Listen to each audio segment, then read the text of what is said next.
All right, y'all. Well, today in our webinar, we're going to be talking about professional learning conferences and understand roles and rights needed for conference creators, contributors, and instructors. We're also going to discuss how to design conferences and sessions, as well as understand the end user's experience and access those really great reports so we can get that amazing data that we love.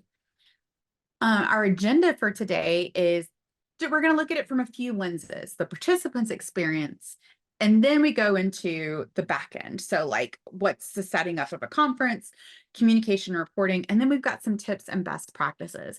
And you're in such good hands because Paige and Shanna have a really, really great presentation lined up for y'all. It's really going to set you up for success, especially as we're having those big conversations of what does summer PD look like? It's hard to believe, but yeah, March starts Friday. So what does summer PD look like? How are we going to really deliver the most targeted, needed sessions to our teachers and educators in our district? So without further ado, I'm going to have the Paige Parker kick us off. All right, well, thank you very much. And as Allison said, we're going to start with the participants' experience. This is sort of the Stephen Covey begin with the end in mind perspective. So I want you to see what your users will see once you have a conference created, and then we'll go back and show you how to build it so that they will see it. If you build it, they will come. So we're going to start with their experience first. I'm going to show this from the application. So I'm going to switch over to conferences right now, but you will receive these slides that you're seeing on your screen that will come when you, after it's over with, you get a follow-up email. It will have the slides connected to it. So you'll be able to see the slides that go over the things that I'm about to show live. So I'm jumping over to a user. I'm in as a teacher and I want to register for a conference. So I'm going to go over to the left navigation and I'll see conferences in my list under professional learning. And I'll click on conferences. This is going to show anything that's available in my district. Right now, I'm registered for one conference and there is an upcoming conference that I'm interested in. And I can also see past conferences that have been offered that I've attended. So I can see that data at any time. I want to register for this conference that's coming up in the summer, so I'm going to click on it. And this is the first screen that they see. They'll be able to see whatever schedule is available. What are the offerings? I can scroll through and see each time slot and each day. So it's broken down one day at a time, and I can see all the different sessions that are available. But I can't register or sign up for a session until I register for the conference as a whole. So think about conferences you've been to. You have to pay the fee. In this case, there's not going to be one, but you have to register, get yourself in the door, and then once you're part of that conference, then you can select the sessions you want to attend. So we're going to do that too. We're going to click on the register button. It asks, am I sure? Yes, I'm sure. So I'll say, okay.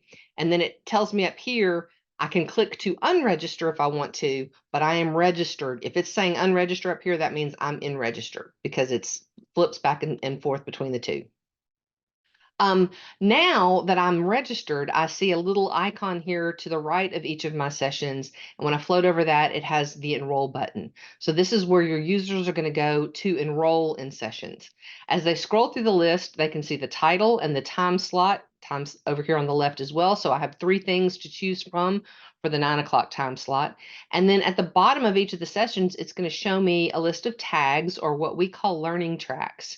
And so I can see all the learning tracks that are in my conference. If this is a large conference, sometimes it's hard to keep all that in your mind and figure out which one did I see that had that thing on it. So I can come over to the right-hand side and I can narrow it down by learning tracks. So I can say, I only want to see the ones that are about goal setting. So I'm going to click on the goal setting track and it narrows it down to only the sessions that are related to goal setting or that have goal setting selected as one of the tracks in that session. I could say I want to see science, and it's going to show me all the ones that are science. Maybe I want to see science, and then I click on instructional strategies. This is not going to show me only the ones that have both. It's going to show me ones that have either or both. So this one has science and this one has instructional strategies. It doesn't narrow it down further. It just gives me more choices the more learning tracks I select. but I can narrow it down if I want to by selecting anything, go in and find a session that I want to be a part of, and then I'm going to enroll in it. So I'm going to say I want to participate in the keynote, so I'm going to register for that. I also want to go to, let's say maybe I'm a middle school instructional coach, and when I click on this, I see in the description that it's a required session for middle school instructional coaches. So I better sign up for it. This detail screen also shows me what location, the number of credits, any details. It shows me the tags again. So I can say I want to enroll in that and then close that out. So now I'm enrolled in this middle school instructional coach session, and you can see that the other two sessions that were offered at that time have collapsed because I can't be in more than one at a time, so I don't see that enroll button anymore. I can open it back up, but it's going to tell me you're already enrolled in a conflicting session, so I can't enroll in that one. So it won't let me double up and sign up for two things at the same time. Again, if I want to get to the details of any course, I just click on the title of that course and it shows me all of those details, and then I can close it back down. So I'm going to go through and register for a few things. I'll pick something for each time slot so that I have something going on. I don't want to be in that one. I want to be in test creation and then maybe that one. Okay, so I've got my first day set up. And I can use filters or my learning tracks to find those sessions. But once I've made my selections, I can go up to the top of the screen, either on either panel, either on the learning tracks panel or the main panel. I can click on show only my schedule. And when I do that, it's going to remove everything that's not selected by me. So it narrows it down to just the things that I'm enrolled in, just the things that I'm going to attend. But I wanted you to see that if I narrow down or size down my window, this is the view that you're going to see on a smaller device. So you'll notice when I narrowed the window and made my screen smaller, it also made some things go away. This panel collapsed. The right-hand panel with all the learning tracks collapsed. So that information is all gone, and I'm just seeing my screen. The reason that's important is because this view would be perfect for a cell phone or a tablet. Once you click that learning track, share only my schedule, then it's going to narrow that screen down to just this part, and you can have your cell phone open and see exactly where you're supposed to be. And again, even in this smaller view, I can click and see the locations and all the other details about the courses. Okay, so let me get that back up to size, and I can say I want to show my filters again if I want to bring back that list of learning tracks.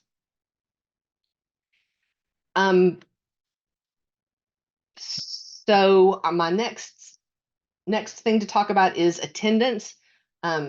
After I've already signed up for my sessions and looked at learning tracks, but once I have done that, I want to know, what am I in? Maybe I'm not in this view, but I want to make sure I'm registered for everything, make sure everything is going to show up the way I want it to. I can go into my evaluate or my professional learning, and I can look at enrolled courses, and I will see any sessions that I've signed up for. This is one that I've signed up for the June 3rd conference. I know it's a conference session because this icon with the two people is my conference icon, and it says conference session right there below it. So I can see, even in my professional learning, not looking at the conference itself, I can see my progress that I'm enrolled in this session. I can go in and look at course details here. And when I look at the course details from this view, I also have the option of emailing the instructor. So I could click here and email the instructor. Depending on how your system is set up, it may show you the email and you have to copy it and paste it in, or it may go directly to your email application and send that email. But that depends on your computer settings. So I can go in and see all the details. I can see any instructor notes that the instructor has put out there for me to view ahead of time, or any discussions that are going on about the session, just like you can with regular courses. So once it's in your My Professional Learning section, it behaves just like regular courses. After the session is over with, I can go in and look at the completed session. So I'm going to scroll over here and find a completed one. Well, I don't have a conference session that's completed yet, but just like in the courses, when I go into, that's an e-course. Just like in courses, well, actually, it's going to be different. Let me come back and show you the screen. After the fact, in completed courses, I'll be able to see the credit granted, and I'll also see this icon that will allow me to download a certificate. So although I can't see that until the course is complete, I will have access to all that information showing that my credit is there and that the download button is there in completed courses. And then I already mentioned that you can click on the course details and go to the course instructor and then send a message to that instructor if you need to. And how you do that will depend on your computer settings, whether or not you can just click on it or have to right click and get the email. And then the last part that you can view is in your portfolio. So after the credit has been granted, not only will you see it on the completed section of your professional development, but you can go into your portfolio. You'll see the conference icon here, which looks like a person with the world on their shoulder. It will show you the name of the session, the date, and then you can click on any one of those sessions to see the amount of credit that has been granted. So it'll go directly into your portfolio just like courses do. Just like I have a regular course here with the screen, I have some outside credit requests here. So it's going to show just like all those other types do, but it'll be all your conference sessions there together from that date range. Okay, that's what the end users see. So how do we get to that point where they can see that? The first thing that we're going to do is talk about roles and rights. There are certain things that you have to set up in advance in order to build a conference. So there are 3 different conference roles, basically: the conference creators, the contributors, and the instructors. And so someone who creates the conference has to have the professional development administrator role. So when you go into roles and rights, that's going to be under Strive professional development administrator. You probably don't want to give a ton of people that role. That's going to give them access to more than they need to have. So you can have a small number of people who can actually create the conference, but then you can make additional users conference contributors. So once they have been added as a contributor, they can build sessions and manage those sessions. Even if they're not the instructor, they can still see all of the sessions in the conference and help to manage the conference. So a small number of people would be conference creators, a larger number of people would be conference contributors. And to be a contributor, they have to have the district course editor role. So when you go into management, that would be the role that you would select for those people that you want to be able to build the sessions. And then the contributors can assign session instructors. The instructors cannot manage the sessions or create sessions, but they can go in and see the sessions that they're set to be the instructor for, and they can take attendance. So they can go in, print a sign-in sheet, do the course, take attendance, manage just the courses that they're assigned to. And to be an instructor, they have to be set up as an instructor in the regular course side of workshop. So you go into workshop setup, you go to the workshop settings, go to your instructor list, and if they're in that list, then they can be an instructor in conferences as well. A couple of other things that are shared between conferences and workshop. We mentioned instructors. So the instructor list lives in the workshop side, and it's the same list of instructors that you have for conferences and courses. And you'll see over here on the right-hand side of the screen, there's a drop-down arrow, and all of the instructors from your workshop settings are going to be listed there for you to select. So I can just click on a name and it will assign that person as the instructor. The other things that live in the workshop side include the locations. So all of your classrooms that are in workshop will be in a drop-down list, and you can select which ones you want to include or make available. The max attendance that's assigned to the rooms in workshop will pull in here as well. So if you have assigned max attendance to all of your classrooms in workshop, then this max attendance will pull in automatically. If you have not assigned a max attendance for your rooms, then it will show as 0 here, and the session creator will have to add that number. And then the last thing that pulls in from the workshop side are the credit types. So whatever credit types you have in your list for regular courses, those will also be available for you to use in conferences.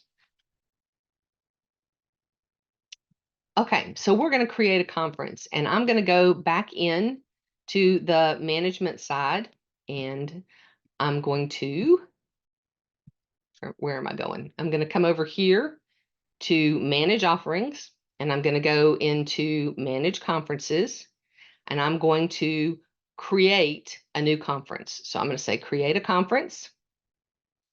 I'm going to give it a title. So I'm going to call it Summer Camp Week. And we'll set the dates. I can use my calendar to scroll over and find the dates that it's going to happen. Maybe this one's going to be the 17th through the 19th. It's going to be a 3-day conference. You can set any time frame you want. It can be a 1-day, 2-day, 5-day, 2-week, whatever you want for your conference. You can set that time here. You've got a start date and an end date for that conference. I'm going to add in a description. Fun PD stuff. I would do better than that if this was a real conference. But then I'm also going to pull in my contributors and my locations. So this is where I can see that list of people who have the district course editor role in my system, and I can go select contributors. I want a group of people to help me. So I'm going to make Kyle help, and I'm going to make Shanna help, and I'm going to make Emily help. Where did Shanna go? There she is. And I think Allison is in here somewhere. There she is. So I'm going to make them all help me. So they can all create sessions because I have made them conference contributors. On the location side, I'm going to use the drop down. It's going to show me all of the rooms that are in my workshop system. I'm going to narrow this down to only the campus that I'm using for my conference. So if I'm having it at Baxter Elementary, I'm going to select only the rooms that are at that elementary. That way, my conference contributors can't accidentally schedule their session at a campus that we're not using for the conference. They will only be able to choose from the ones that I select here. So no other locations will be available for them to set up a session. And then finally, my learning tracks, I want to go in and add those in. So maybe I'm going to do math as a thing I want them to be able to search for. Science, social studies, and art. Ooh. And then I might want to have one for Strive, one for, oh, I misspelled it. That's bad. And one for Aware. So you can create just by typing what the learning track is. You hit enter when you're done. It's going to put all of your tracks there. A question comes up frequently: can I color code my learning tracks? And the answer is sorry, but you cannot. They're all going to be the same color. And in fact, the colors don't show on the end user side. It's just those filters that we can use to narrow things down. When you're creating learning tracks, one thing to keep in mind is that there kind of needs to be a balance. You need to have enough so that they can do some sorts and filters and narrow things down as needed, but you don't want to have so many that it's overwhelming, because if there's like 100 learning tracks, it's really hard for anybody to figure out what they're searching for. So some sort of balance in there between the things that you want them to be able to look for, but not being too overwhelming for them. Okay. Once I have done all those things, you'll notice that it's auto saving all the time. So it's saying saved up here at the top. I can say, what is this going to look like to the people? And I can click on attendee view, and it will show me what it's going to look like for them to register. I don't have any sessions in yet, so there's not much to see. I can go back to editing my conference, and I can come up here to the top. There's a few other details that I want to put in. We're going to look at building sessions in just a minute. But I also have the ability to set up my publishing. So when do I want people to be able to see this conference? Maybe I'm going to have everything done by March 4th. So I want them to be able to start seeing it then. And they can go in and see what's being offered and kind of decide what they're interested in. But I might not want them to start registering that early. Maybe I do. Maybe I want them to go ahead and register as early as possible. But maybe I want to let them think about it for a little bit. And I'm going to open registration on May the 1st. So they can start looking at it now or on March 4th. They can start registering for it on May 1st. And then I want to end registration since my session is starting on June 17th. I want to end my registration maybe on the 12th. So I have a few days between the end of registration and the start of the conference to make sure I've got all my ducks in a row. So you can have 3 separate dates assigned to each conference. I can also, from this view, look at who's registered. So far, nobody has registered for this session, and we don't have any sessions created. But those are what the 4 bars do up here on my conference details where I first set it up, sessions that we're going to build, my publishing dates, and then my registration information. Okay, I'm going to go in and start with some sessions. I'm going to go back to a different conference though. So I want to do my summer PD week. And in this one, which I set up earlier, when I go to sessions, there are already some sessions in there. So you can see what that view looks like with some concurrent sessions already created. And I can create a new session by clicking on the Add New Session button. And then I can title my session. So this one is going to be Strive.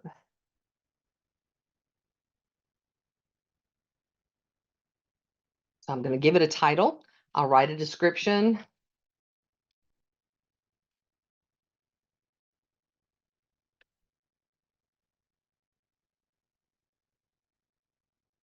I'm going to assign an instructor.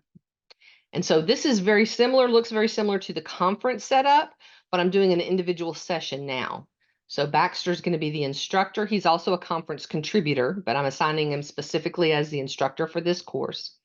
I'm going to pick a date and time. So I'm picking that first date, and I'm going to pick the 2 o'clock session. So from 2 to 3 is going to be my time.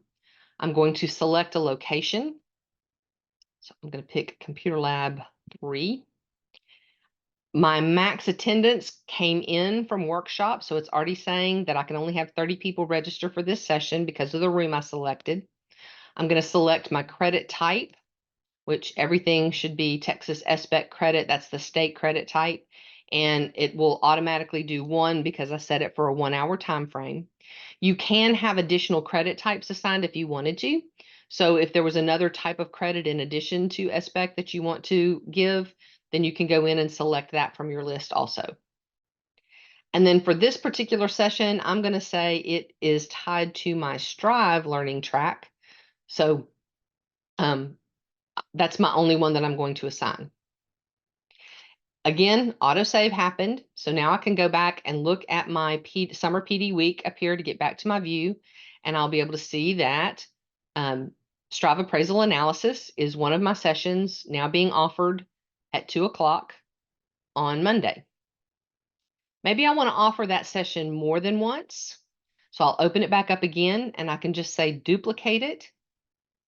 The only thing I have to do is change the date and take the words copy of off, and I'm done. So this is super fast and easy when you have a session that you're offering more than one time. I can offer this every day at the same time. I'm just going to say now it's going to be on the 5th, and I'll take off the copy, duplicate it again. So I can make this happen all week long, and it just takes me seconds to do it. So in that amount of time, I have created not just one course, but 5 courses, 1 for each day.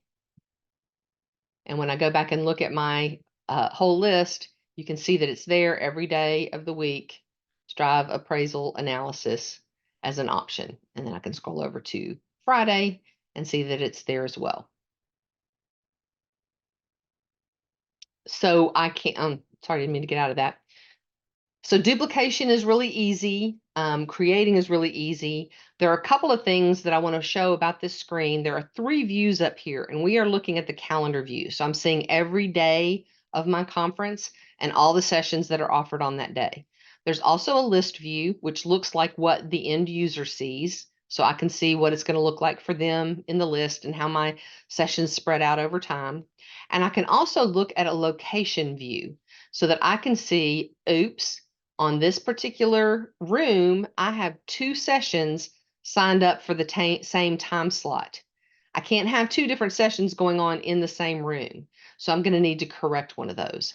And I can scroll through all of my rooms to see if I did it anywhere else.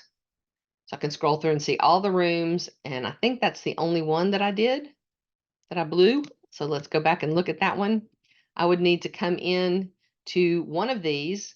I'm going to assign it, instead of being in the multipurpose room, I'm going to put elementary in the library. So I'll open up this session. I will change it to the library. I have even more space here, I think. But now when I go back and look at my summer PD view, and I'm going to look at my locations. Now they're in 2 different rooms. It's fine for them to be at the same time as long as they're in different rooms. So that gives you a quick way to see if you accidentally doubled anything up.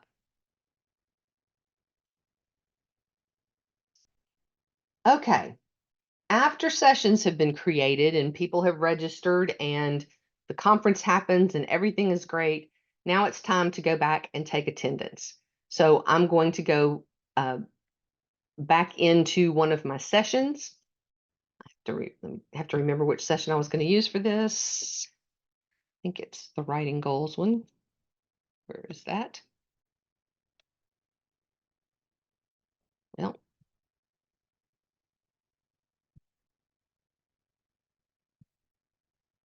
there it is. Sorry, lost it for a minute. So I can go in and I have some people who are registered. Oh, I need to be in the other conference. That's why I didn't. Sorry, this one hasn't finished yet. So I can't take attendance until a conference is finished, or until a session is finished. Why is it not letting me? Oh.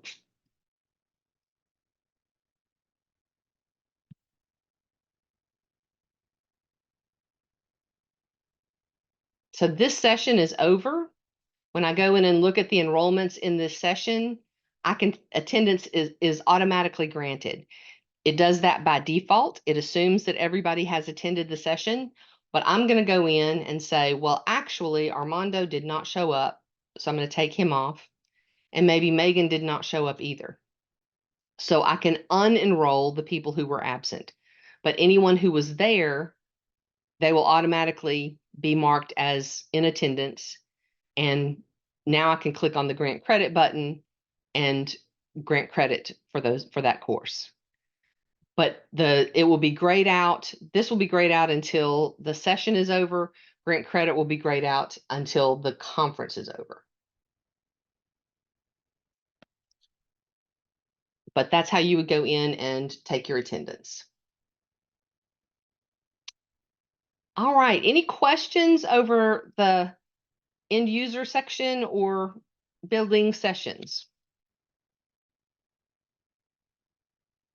Paige, I had a quick question before I take off. In the I believe, and you can correct me because I might be wrong, but can you drag and drop in that, like if you were trying to move that one from one room to the other in the location? You cannot. I don't. Let me go in and. Okay, that's okay. You see who I'm in as. Hang on just a second. Let me get to where I can see one. I'm in that right conference now. So let me come over. Nope, I'm in the wrong conference. I can drag and drop from one time slot to another. Okay. So I can do that, but I cannot drag and drop from a room to another. Okay. So that's why I had to open it up and change the room assignment here. Gotcha. Yeah. Okay. But I can, if I'm in the other view and I want to move it to a different time slot, that I can drag and drop. So I could drag it here and say, well, I want it to be there instead. Now it's down at this time slot. Gotcha. All right. Good question. Hey, Yeah. Paige, we do have two questions in the chat. So first question is, can you change the max attendees manually if you don't want to use the room at capacity? Yes, you can. So that very good question. So if I go in and look at a session and let me pick a room. Oh, how many things assigned here? I got to get into my right conference. Seems like I'm in the wrong room every time I turn around. So if I go into this room and it's 350 is the attendance that's tied to the auditorium, but I don't want to have 350 people at one time. Maybe I'm going to limit it to 100. I can override that. It auto-saved, and now that's my new max attendance. So that's a very good question. It will pull in whatever's tied to it, but you can also type in that box. And you can also use a little arrow to me, that takes way too much time, but you can use the little arrow to up and down and select your specific number. Perfect. Did you say there And was another question? there's one more, and this one's about templating for sessions. I see there is a template you can download for sessions. I can download it, but where do you upload it? I'm not sure what we're talking about, the template for sessions. Is that on like if you're looking at that calendar of sessions and you download, I think that's just Oh, okay. I think that's tab. just a list of all the sessions. So if I'm here and I download this, yes, that is just going to be a printed list of what's available here. That's not actually going to be a template. So if you wanted a template like for the setup so that you didn't have to do any of the setup details, once you've built one course, you can duplicate it. You could build a session called template, but the thing about it is you're still gonna have to change the date and time for each one, the description for each one. So I think the faster way is to build, you have to build the first course, the first session of each title. But then if you're offering lesson planner for teachers 5 times, all you have to do is click the duplicate button to get those other 4 and then change the title and date. I don't think having a template would be as time saving because you're still going to have to change so many of the items. And then we had one more pop in. Can you require a survey response before credit is granted for conferences? That's a good question. And we do have that option in courses, but we don't have it in conferences at this time. All right. Shanna, you're up. All right, we'll turn it over to Shannon to talk about communication and reporting. Okay, very good job there, Paige, on telling us and helping us learn how to set up a conference. So now that we have our conference set up, here's a few things that we're going to talk about of how you can kind of manage things along the way, some reporting options, how you're going to communicate with your attendees, etc. So as I think Paige talked about this in the beginning, there are kind of a two-step process when you put your conference out there. The attendee registers for the conference, and then after they register for the conference, then they'll enroll in the specific sessions that they want to attend. So when you're looking at those sections there and it says registrations, those are the people that are registered for the whole conference. And just kind of a little disclaimer about that process. In our minds, we were thinking that the registration process was more of like a save the date. So you could actually put it out there. You're going to do summer PD during this week. You want to make sure everybody knows that's happening. You send that out. They can register for the PD ahead of time. They can go ahead and register. That gives you that. So they're getting it on their calendar. They know when it's happening. You don't have the pressure of making sure you know everything that you're going to offer at that exact time. So that's helpful. And then you can also adjust along the way if you're like, oh my gosh, we had a ton of people sign up. We need to have more sessions, or we don't have enough people. So let's start putting some information out there. So if you wanted to email people that are on your registration list, if you wanted to make a change, you do have an option from that list or from that tab to download a spreadsheet. And in that spreadsheet, it has all the email addresses, and you could actually copy and paste that into your email and send it to them. We don't have like a direct email from here because that's not something that you'll do often. The most communication you're going to have is in the session enrollment. So on the next slide, we have a little bit more details. So when you're in each of the individual sessions and you have the enrollments, your instructors have the ability to communicate, to send email directly to the attendees, if it's, even if it's just a reminder of it's coming, if maybe you want to request them to bring some materials, or if you have any kind of ahead of time, reading before they come, you can actually go in and use these options. So a little explanation, the envelope is exactly it. It's an email. When you click that envelope, it pops open your native email client, and it will BCC all of the attendees. So you can, just all you have to do is type in your message and send your message from that spot right there. We had the ability to copy email addresses as well, because sometimes if that email thing doesn't work for whatever reasons, I think there's even a limitation for the amount of people that it will automatically send to. You have the ability to click that copy email addresses. And when you do that, it just copies them to your to your clipboard. Then you can open up your mail, your new mail, and you can just paste everybody in there. We've also had some requests for that as well. Again, in the envelope, it'll BCC the attendees. In the if you wanted to CC, if you want them, like we've had that request, that's like, we want people to see who's coming. Go back page one more time. Back page. Thank you. If you want, then you can copy them with that. So those are your two things. Again, and the download, anytime you see that little download button, it's just downloading a spreadsheet there. And the spreadsheet that it downloads, it includes the name of the attendees and their emails in that as well. Okay.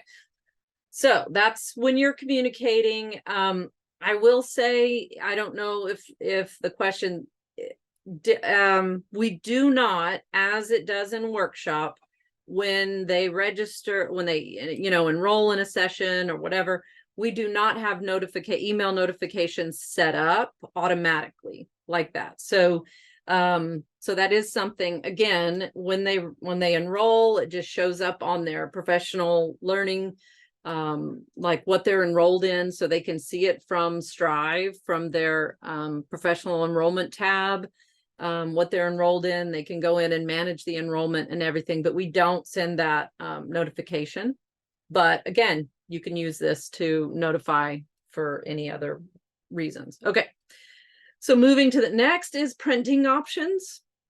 Again, the two buttons there, you have the option to print, and the print will just basically spit out a sign-in sheet where you have a blank.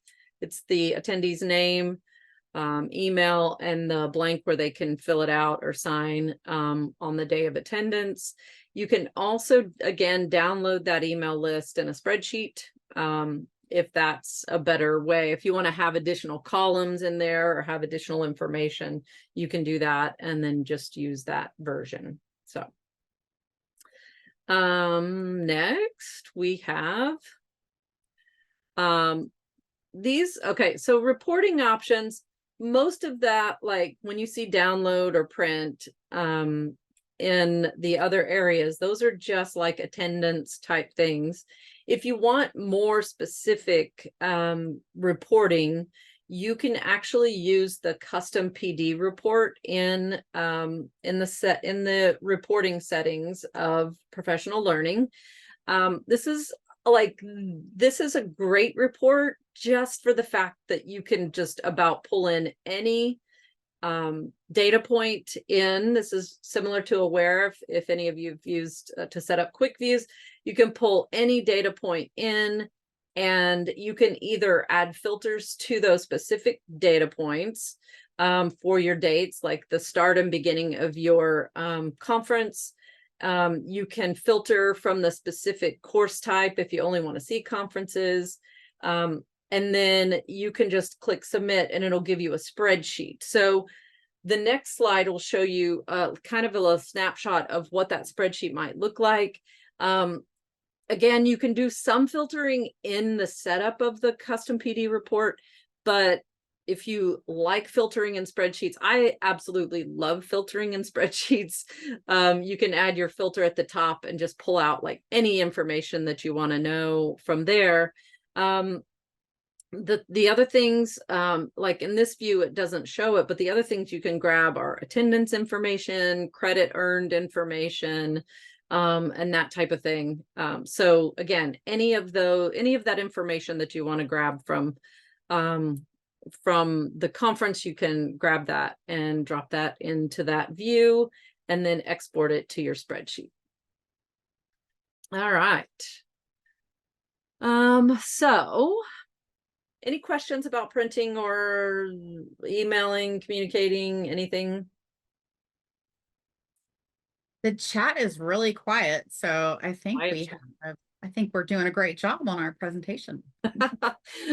All right, awesome. Okay, so the next section here, and I think Paige probably touched on some of them, but I just to review just how to maximize your your experience with the conferences and setting them up. She mentioned that the locations when you set up your conferences come from workshop and the setting in workshop. So this might be a time that you want to go in and just really make sure you're monitoring. You might want to do some cleanup of things. What are you using? Add some additional information in there, add some additional rooms. Just make sure that anything that you're using for your training locations is in here. And if you would like to make use, I mean, we had the conversation about max attendance. You can add the max attendance here and then override it in the setup, but that's an ability here. And then also, if you are using this in a hybrid way where you have some virtual, some like physical locations, or if you're doing all virtual, having some virtual locations, room locations in set up in here, I would really advise. And we can talk more about that in a little bit when we talk about some setting up a virtual conference. But definitely come in, kind of do a little audit of your locations, make sure everything is filled out there, because again, this is what is going to show up in that drop down when you're filling out and creating your conference. All right. The next thing is the learning tracks. And again, Paige was pretty thorough on this. Just making sure you're thinking through what those learning tracks are going to be. The idea here is you're going to help them search and find the things that they need. You don't want it to be too broad, but also you don't want it to be too specific. So, if you want to have different strands of the type of thing, I think, like she said, finding the balance is really the most important thing. This will help them narrow down their search, and then where they can easily find what they're looking for. So just make sure you just, putting some good thought into what those are. She also did a great job of showing you the duplicate. We talked about that quite a bit. That one, I absolutely love that feature. It makes it so easy, especially if you have multiple sessions. Every time I talk about conferences, we sat in the room planning our summer conferences and had all the sticky notes and everything, and this just like this feature, or this whole actually tool, just makes me happy because it just helps solve all of those problems of sticky notes on the wall and moving them around to different locations and everything. This is all exactly it virtually. So having the ability to quickly duplicate sessions is awesome. So definitely make use of that. What's our next? Consider this. Oh yeah, she mentioned this as well, just making sure you're looking at the different calendar views. One of the things that we found, especially when you have a very loaded conference, that calendar view on the left can get really overwhelming, because everything, as you continue to add more in that same time slots, it gets squished. Even though you can like highlight and it pops up what the name of the conference is, and it tells you, how many people are registered and stuff like that, it's hard to tell and it's hard to see. So using that list view really helps so much, because it kind of breaks it all out and you can see in those time slots all the different things that you're offering. So that's huge. And then the location view, again, is my favorite. When you're moving those sticky notes around to different rooms, making sure you have all your rooms and all the time slots filled. I love that view as well. All right. And then let's see. So here, again, the virtual conferences. I love the fact that you can manage and run a complete virtual conference here with this tool. It doesn't have to be in person at all. We have the place where you can add the meeting link to your Zoom room or your Google Meet or whatever. So within that information block, or within the setup of the sessions, you can add the link there. You can also, when we first started doing this, there were some questions about limitations. You can add your max attendees here. We can't control from here how many people actually log in, so that's something you would have to manage. But having that available, where all they have to do, where it says join session, that's what it looks like for them when they look at the information of that session. They just click the join the virtual session and it will launch whatever application, whether it's Zoom, Google Meet, or whatever. Now, I talked about the locations, having your virtual rooms as a location. And if you are doing something at the same time, and let's say you have like 5 different things happening at the same time, you might consider having multiple virtual rooms so that it's separate and you don't have people all walking all over each other at the same time, even though they might have different links. It just helps to make it clear, mostly in that view of being able to see the list of all the different sessions that you're offering. So that's something, again, if you do that a lot, I would say consider having those rooms set up as virtual rooms. Okay, what else we have? Oh, yes. So we did have a question. I answered the question about the app. Are we considering having an app for conferences? And at this time, we are, I'm never going to say never, but at this time, we really try to focus on the responsive views, so that when when you change your screen size, or when you have a phone, you can see that list of all of your sessions that you want to attend. But in addition to that, even when I attend other sessions or other conferences and things, even though they do have an app, I prefer to have my interaction in my native Google Calendar, just because I live in my Google Calendar. So being able to add something to my Google Calendar is huge to me. So we do have the ability. So when they go into that session information, there's that little calendar button. When they click on that, they can actually click add to calendar, Google Calendar, or export to another calendar. So whatever source they use. But in that sense, then again, on my phone, I have my Google Calendar and it tells me the sessions that I'm attending and the information about that as well. So that's like one of my favorite tips to share with attendees about that, because that makes it, again, very, very, very easy and user friendly. So that's that. Do I have anything else? What else do I have? That's it. It's Allison's turn now, unless there's questions. I'm checking the chat and I don't see any questions that have popped in. If you have some final thoughts, y'all, go ahead and pop those into the chat.